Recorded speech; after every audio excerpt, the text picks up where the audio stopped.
शास्त्रों पुराणों में बताया गया है कि मनुष्य धरती पर रहकर जो भी अच्छे या बुरे कर्म करते हैं उन सभी कर्मों का लेखा जोखा मृत्यु के बाद होता है और उसके अनुसार सजा और पुनर्जन्म मिलता है।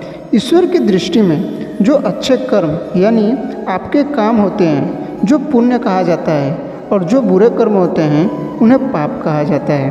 पुराणों में कई अच्छे और बुरे कामों के बारे में बताया गया है। गरुड़ पुराण में यह भी बताया गया है कि मनुष्य को अपने पाप कर्मों के कारण मृत्यु के बाद अलग अलग तरह के पापों के लिए कौन कौन सी सजाएं दी जाती है। गरुड़ पुराण में उल्लेख मिलता है कि मनुष्य धरती पर जो भी कुछ पाप करता है उन सभी पापों का अलग अलग सजा बारी बारी से मिलता है। यम के न्याय में किसी भी पाप की सजा से बचा नहीं जा सकता।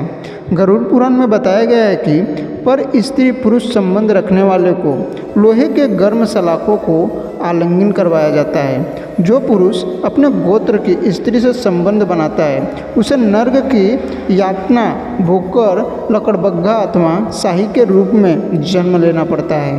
कुंवारी अथवा अल्पायु कन्या से संबंध बनाने वाले को नर्क की घोर यातना सहने के बाद अजगर योनि में आकर जन्म लेना पड़ता है। जो व्यक्ति काम भावना से पीड़ित होकर गुरु की पत्नी का मान भंग करता है ऐसा व्यक्ति वर्षों तक नर्क की यातना सहने के बाद गिरगिट की योनि में जन्म लेता है। मित्र के साथ विश्वासघात करके उसके पत्नी से संबंध बनाने वाले को यमराज गधा की योनि में जन्म देते हैं। लेकिन व्यभिचार और धोखा देने से भी बड़ा एक पाप है जिसका सज़ा कठोर है। महाभारत के समय में एक व्यक्ति ने ऐसा पाप किया था, लेकिन आजकल बहुत से लोग ऐसे पाप करने लगे हैं। तो आइए जानते हैं कि वह पाप क्या है और उसकी सज़ा क्या है। भगवान श्री कृष्ण के दृष्टि में जो सबसे बड़ा पाप है वह है भ्रूण हत्या।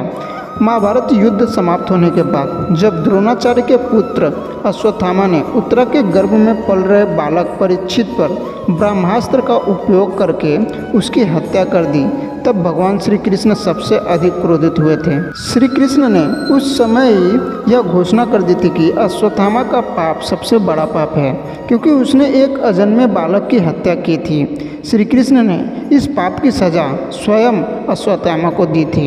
श्री कृष्ण ने अश्वत्थामा के सिर पर लगा चिंतामणि रत्न छीन लिया और शाप दिया कि तुमने जन्म तो देखा है लेकिन मृत्यु को कभी नहीं देख पाओगे, यानी जब तक सृष्टि रहेगी तुम धरती पर जीवित रहोगे और कष्ट प्राप्त करोगे।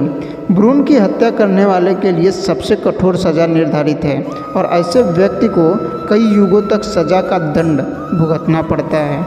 आशा करता हूँ कि आपको वीडियो पसंद आया रहेगा तो कमेंट करके ज़रूर बताएं और चैनल में न हो तो चैनल को सब्सक्राइब कर लें और बेल आइकन को प्रेस करके ऑल पे क्लिक कर लें।